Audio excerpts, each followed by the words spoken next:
Coming up next on We've Got Issues, Coquitlam councillor Craig Hodge is in studio with Nancy Furness to talk about his recent announcement that he will be running for mayor in 2026. He hopes to replace Mayor Richard Stewart, who will be stepping down, and is throwing his support behind Mr. Hodge.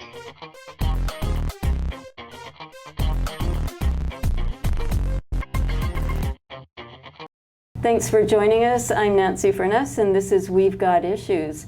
Our interviews today are taking place at the Poirier Public Library, and we'd like to thank the library for giving us this space to carry out our interviews. Before we get started, I'd like to acknowledge that our interview is taking place on the traditional, ancestral, and unceded lands of Coquitlam First Nation. So we thank the Coquitlam people who continue to live on the lands and to care for the lands and the waters and all that lies above and below. Today I'm joined by Craig Hodge, who is a City of Coquitlam councillor. So thanks so much for joining us today, Craig. Thank you for having me. And first of all, thank you for doing the land acknowledgement. That is so important that we recognize our First Nations. And at Coquitlam, we have a great working relationship with our First Nations. So thank you for doing that. Thanks. It's something that we take very seriously here, and something that I'd like to see meaningful action on reconciliation, so it's one small thing that we can do, one small step, I think. Craig, you recently made a very exciting announcement. Can you tell us what that announcement was and what motivated you to take that action? Yeah, no, thank you. About 6 weeks ago, I announced that I'm going to be running for mayor in the city, for the City of Coquitlam in the election in October of 2026. So it's a year out, but Mayor Stewart had made it known that he was not going to run for re-election. He's endorsing me, as is the rest of my council is supporting me as well. And I thought it was important to come out early and let people know that we have a plan. At least certainly I'm putting my name forward, and I think that the city is well managed.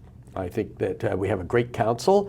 I think the residents of Coquitlam, for the most part, from certainly what the surveys say, the residents are very happy with what we're doing here in Coquitlam. And so this is just a way of signaling that even though Mayor Stewart isn't going to run, that we do have a candidate that's going to come forward and hopefully continue on the good work that this council and previous councils have done. I've lived in Coquitlam all of my life. I've served on council for 14 years. It'll be 15 years at the end of this term. So I believe I have the experience and the knowledge to help lead the city forward. We have a lot of challenges right now, but I think that I can use my experience and knowledge to help us move forward. Yeah, so now you mentioned you've been a longtime city councillor, so you have lots of experience to draw from there. Can you tell us a little bit about how your interactions and your collaboration with city council will sort of guide the way that you lead as mayor? Yeah, and I think one of the things that makes Coquitlam unique is that we don't have political parties. So we're all independents from a wide range of from across the political spectrum, but we all have one thing in common. We want to do what's best for the city. So we park our political views outside the council chamber, we come together and try to find the solutions that we think are going to be best for our residents. And so the fact that I have been part of that culture for 14 years, I've learned how to advance things across political lines and how to work with other colleagues. Because you're only one vote on council. Even the mayor is only one vote. So you have to have the support of your council if you want to bring things forward. Right, and I think you bring up a really good point about being sort of across the political spectrum, but having that common goal of doing what's best for the city. So can you maybe tell us what opportunities do you see for Coquitlam over, at least the next 4 years, given that you're going to have to work with folks that are of different political sort of alignment and stuff. So what opportunities lie ahead? I think we have fantastic opportunities here in Coquitlam. We are so blessed to be in, for one, we're in the center of the Lower Mainland. I thought you were going to say the center of the universe. Well, I think Coquitlam is the best city and the best province and the best country in the world. So that probably puts us in the center. But we are in the center of the Lower Mainland. So geographically, we're well positioned. So I think we've got a lot of opportunities. SkyTrain was a game changer when it came in 10 years ago. So we have the ability to continue to build our business community. We're building fantastic facilities. Next month or early in the new year, we're going to be opening or breaking ground on the new Burke Mountain Community Center. That's an 80,000 square foot recreation center with an indoor pool, 2 gymnasiums, and library. And it's going to be a fantastic facility, the biggest capital project in the city's history. And we're getting ready to break ground on that. And right behind it is going to be a new community center at Fraser Mills. So we've got some exciting projects coming. We have to continue to do more work on the housing side for sure. But we've already approved 900 units of below market. We have another 1,200 coming, but we still got more work to do. So I think that's one of the things I'd like to see us do on the city side. But we have such an amazing community here, and the amount of volunteers and people that are engaged in our community, it's really a special place to live. I grew up here. I've been living here since I was 6 years old. So I went to school here. I raised my family here. I worked my entire career in Coquitlam.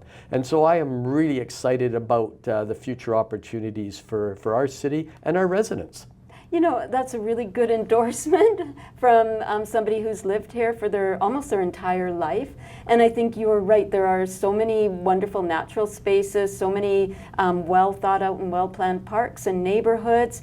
Can you talk about what some of the issues are that you think need to be addressed? Well, let me talk about parks first, because I didn't even mention the parks. Okay. Did you?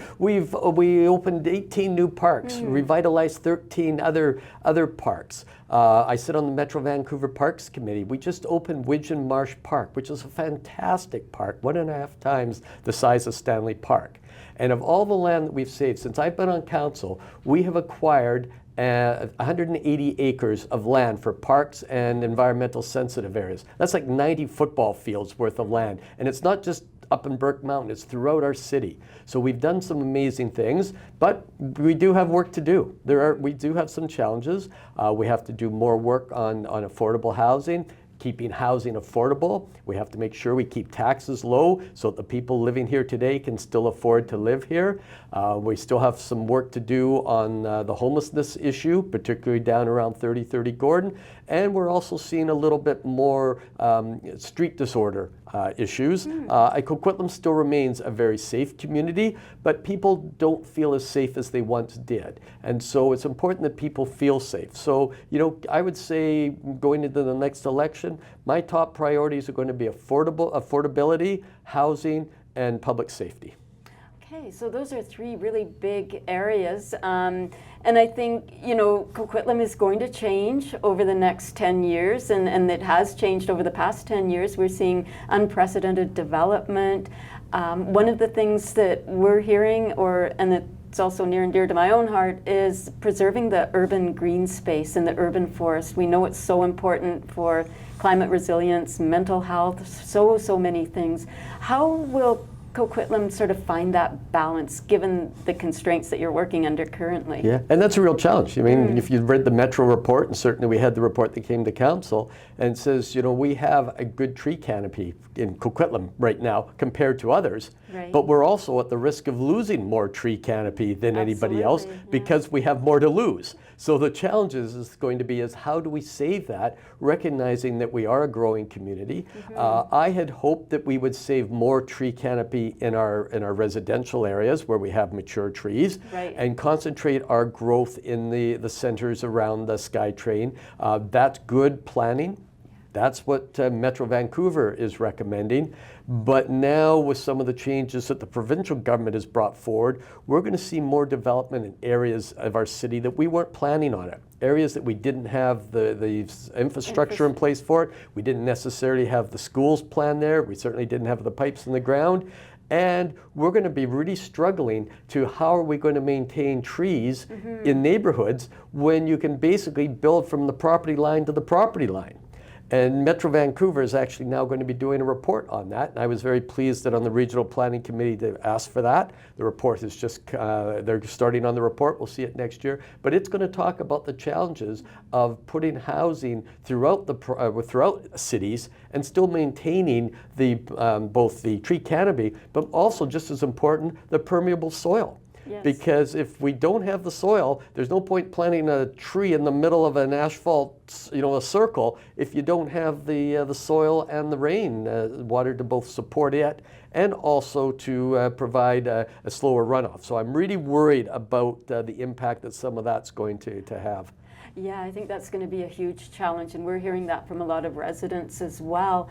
So does this, with the city of Coquitlam, would you maybe be thinking of a plan to plant trees like on public spaces and encouraging people to plant trees in their own yards wherever there is a We really space? need to encourage people to plant trees. We've done tree programs in the past where we've given out trees in the city. The big thing that I see personally is that we need to plant more trees, but we need to plant the right trees. So I'm really worried about the diversity, and we're losing that diversity. And yes, when you go into places like Burke Mountain and streets that were built 10 years ago, in the summertime they look wonderful. They've got a nice, tree canopy, very Shaughnessy looking. But that's not what we had before. We don't necessarily want to have that look of manicured trees and uniform trees. What we need to see is that we need to see a variety of species of trees. Particularly, we're going to need those evergreen trees because we also need that habitat during the winter when the deciduous trees all lose their leaves. All the maple trees look wonderful in the summer, beautiful in the fall when the colors change, and then we don't have anything in the winter time. So we need to have that mix, something that's a little more representative of the trees that are typically here in Coquitlam. I mean, we're 3 mountains, and those mountains contained hemlock, cedar, and spruce, and some Douglas fir. Now, hemlock is a bit of a problem, so we don't want to encourage hemlock, but how do we get more fir trees, cedar trees there that are going to provide that growth and tree canopy throughout the year? And that's going to be a real challenge. But you know what? We have some places that we can do that. It may not work on boulevards because of the shape of the trees. They tend to be wide at the base, so they're not great for boulevards. But they're perfect for people for backyards, and they're really good for our parks. And so what I want to see is us going into our parks and putting more of the evergreen type trees. Now, they are challenged and stressed because of climate change. Right. Western red cedar. Exactly. Yeah. We lost, I think it was over 100 trees 2 or 3 years ago in Town Center Park, cedars, because we didn't have the irrigation in there. So if we go into these parks, we have to make sure we provide the irrigation for them. And one of the things that we're really hoping to do, particularly in Town Center, is to tap into groundwater, so that we're not using treated potable water from the water system to irrigate our parks. And so we've put together a proposal. We've asked the provincial government for permission to tap into the groundwater below Town Center Park, bring that water up to the surface and use it to irrigate. Because the water table is very high in city center, but it's not high enough to reach the bottom of these trees. Now, we've been waiting several years to get the permits in. We're hoping we can do that, and that's one way that we're going to be able to increase the tree growth in Town Center Park, fight climate change, and not tap into the water supply, which is a really precious resource, especially in the months of July and August when we're on water restriction. So we're in the middle of a drought, we have water restrictions, so let's try to find other ways to look after our trees. Well, and along Pipeline Road as well. We lost some trees along there, and I understand they're going to be replaced too. So hopefully we will be seeing that green. Exactly, and that's a good place to do it because it's going to be between the road and the park, so we can move them in a little bit more. Those trees had to come out because of the road widening. But 2 years ago, I asked our engineering department to say, let's order the trees now. Let's not just go in and plant the typical 12-foot tree. Let's go buy them from the nursery now, let them grow for another 2 to 3 years so that when they come in, they're a more mature tree. Now that means you have to care for them a little bit more. It means they need more watering. But again, let's put that irrigation system in along the perimeter of the park and let's start planting some of those mature trees.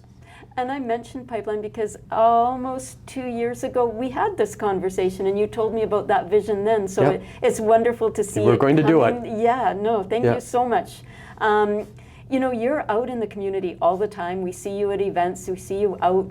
Can you tell us a little bit about what you're hearing from the community? Like, what are the big concerns that you're hearing from your constituents? Well, I think people are generally, they're happy. They love Coquitlam, but Coquitlam is changing. And so what we have to do is we have to find a way to manage growth, but still maintain the livability and the community feel that brought people to here. So people like me who lived here my whole life, we've seen change. It's a different for Coquitlam from when I moved here. But I like a lot of the things that I'm seeing in terms of the new amenities that are coming in. But at the same time, we have to recognize that we have to be responsive to some of the challenges that we're facing. One way to do it is to try to concentrate that growth in areas that are being designed to accommodate growth. The Lower Mainland is growing by 40,000 residents a year. So that's like adding a city the size of Port Moody to the Lower Mainland every year. And Coquitlam is going to have to take some of that growth. In fact, the province is now saying you have to take a portion of that growth. It's been mandated to us. So the best place for that growth is going to be in around city center areas. So city center, where our town center, and Coquitlam, around the SkyTrain stations. And then we have to make sure that the amenities are there so that people aren't just hopping in their car and driving away from there. So we have to make sure that we have shops and things there, recreation centers and there. That's why the YMCA was built at Coquitlam. So it's right there, so that people have some of these amenities close to where they're living. And then we have to make sure that we improve the transit network. And I've had this discussions with the province, and I've had this discussion with TransLink. It's great to say, for example, let's get rid of the parking if you live near SkyTrain. Well, that's great, because a lot of people do take SkyTrain to work back and forth, but then they come home at 6 o'clock at night and they got to get to Costco, get the kids to hockey.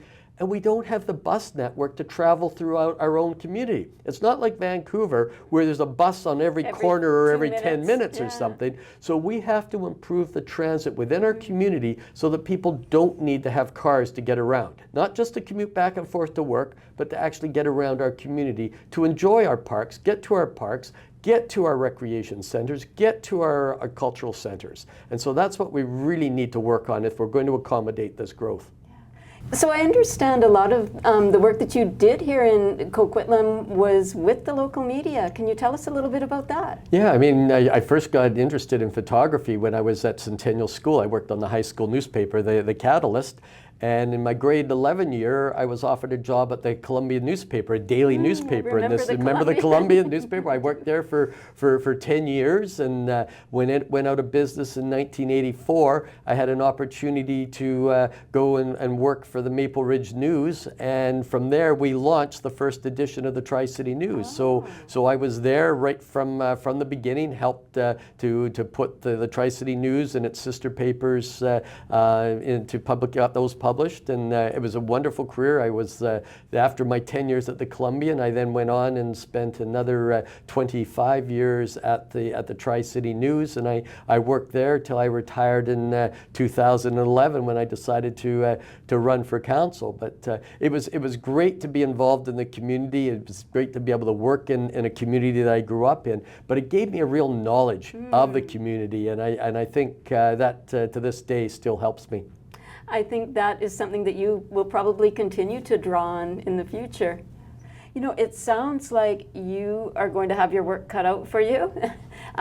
You've got lots of insights and ideas and the experience behind it to address some of these issues. Is there anything that you want to leave folks with as far as your vision for mayor? Like, what would you like people to know about your vision? Should you be our next mayor? Well, I've grown up in Coquitlam, so I am committed to Coquitlam. My 3 boys are to the age now that they're ready to leave home. One has moved out, is living in Burnaby. It's talking about moving to Calgary. That would be really sad. I don't want him to leave the community that he grew up in. Yes. My other son is a paramedic. He's working here in Coquitlam. We need paramedics, we need teachers, we need healthcare workers. So we have to make sure that they can afford to live in our community. So I have to make sure that we have that housing for everybody. Make sure that seniors, people like my mom, that are soon going to have to move into more of assisted living situations. I mean, people my age are now talking about downsizing. They're not going to want to maintain the single-family homes that they raise their kids in. So we have to make sure that there's opportunities for our seniors to downsize. They don't want to live the community that they helped to build, and their network of friends are here. Maybe it's their church groups, their social clubs, and their network of friends are here. So they need to have housing. So we have to make sure that we have that full range of housing. We also have to make sure that we have that full range of affordability, so that we're supporting people that are working at minimum wages or that are maybe struggling with housing at the moment. So we have to make sure we provide for them, and we have to provide that housing right through the whole range of both the type of housing, but also from the affordability. So I think those are key. The other thing is that we have to make sure that we keep up with growth and that we continue to provide the services that people have come accustomed to. I hear now, of course, that there's wait lists to get into swimming. Right. But we want to make sure that people can have enough community programs that they can get into the programs that they want. So whether it's swimming lessons, whether it's programs for our seniors, whether it's skating lessons, whether it's time on the soccer fields, the playgrounds, we want to make sure that there's no drop in services. We want to make sure that we continue to deliver fresh drinking water, that the roads are plowed in the wintertime, that the boulevards are maintained. And so these are going to be challenges that as we grow to continue to deliver the services that I think our residents appreciated. They've come to expect that. And I want to make sure that we can continue to deliver that as our city grows. Well, thank you. So from what I'm hearing, it's affordability for everyone, a full spectrum of housing options, right from young folks moving out for the first time right through to seniors, and then also maintaining access to service and maintaining that infrastructure. So I think you've got a lot on your plate, and I'd just like to thank you so much for coming in and talking to us, and I hope that we can talk again very soon. I look forward to that. Thank you for having me. Thanks so much, Craig. Thanks for joining us. I've been speaking with Craig Hodge, who is a Coquitlam City Councillor and who is taking a run for Coquitlam City Mayor in 2026. We end off today's show with edited highlights of Craig Hodge's campaign launch, which was held at the Evergreen Cultural Center. Good evening, everyone. And I can't tell you how honored I am to see so many friends and colleagues and community leaders here tonight as I announce that next October I will be seeking the office of Mayor of Coquitlam.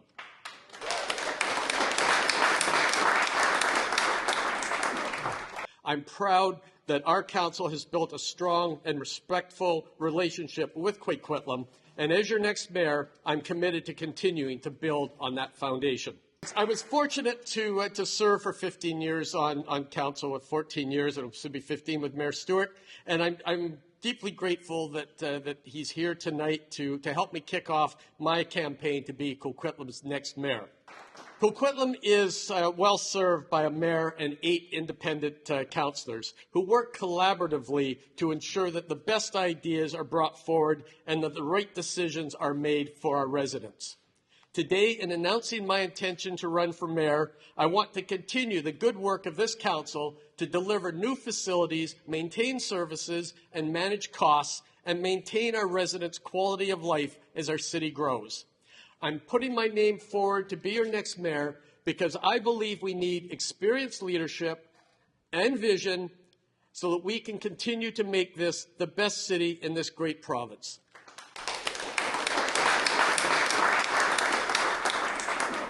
I feel fortunate to have grown up in Coquitlam, attended school here, worked my entire career here as a photojournalist covering this community. I volunteered here, and I raised my family here. The 3rd generation to call Coquitlam home, and I want others to have that same opportunity. Craig brings so much to his job. He started with the Catalyst newspaper in Centennial High School and started capturing Coquitlam, capturing the Tri-Cities. In so many ways, he saw our community.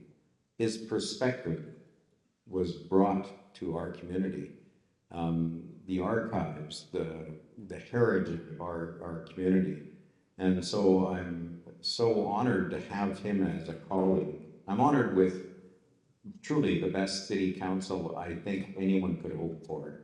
And I thank my colleagues for all the work they do. I truly believe in Craig. I think he has done an amazing job for our community for decades, not just in his elected life. And as I contemplate what I'm going to do in the future, it will involve less stress. It truly is, I think, handing over the reins. And I'm most proud to be able to stand here today and support my friend, Craig Hodge.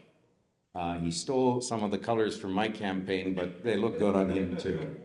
So truly, I see colleagues in the room all nodding because this is the next step. And I thank you very much for stepping forward, Craig, and for everything you've done for our community. And I look forward to great things in the future. Thank you.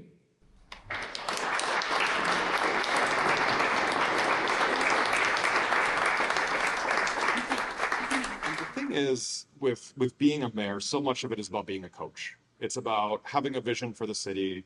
It's about setting an example for your council colleagues. It's showing how you can respond to residents, how you work with staff, how you can forward policy, how you can take that time out of your busy day to spend an hour on the phone telling your colleague about why this thing is that or how something works. Take it from me, Craig is a good coach, and I believe he's going to be a great mayor. So again, I just want to say thanks to all of you for coming out, for supporting Craig, and let's get this guy elected.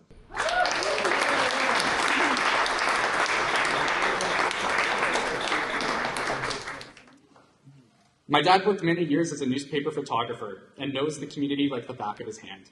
He understands the difficulties that myself and other first responders face on the job every single day. He always steps up to ensure that opportunities were available to myself and other kids my age. My dad is also really passionate about the environment. He's advocated for relocation of homes instead of demolishing them. I love that he doesn't expect others to do things that he's not going to do himself. He's one of the first people I knew to buy a used electric vehicle and then led seminars in Coquitlam about the benefits of e-vehicles. Another area he's passionate in is about affordable housing and ensuring the future generation of Coquitlam residents can afford to live here. But I'm pretty sure he just wants me to move out of his basement.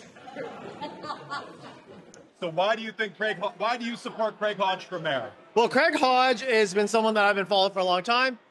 He grew up in the area. He's been a photographer, documenting everything there is about Coquitlam. But on the personal note, I'm a small business owner. And when we came up with some issues that we really needed to go to somebody, Craig was the first phone call that I made, and he really helped us out. And we probably wouldn't be in Coquitlam in our business today if it wasn't for Craig. So I owe him a debt of gratitude, and he's been a real proponent for the community. So I definitely endorse Craig.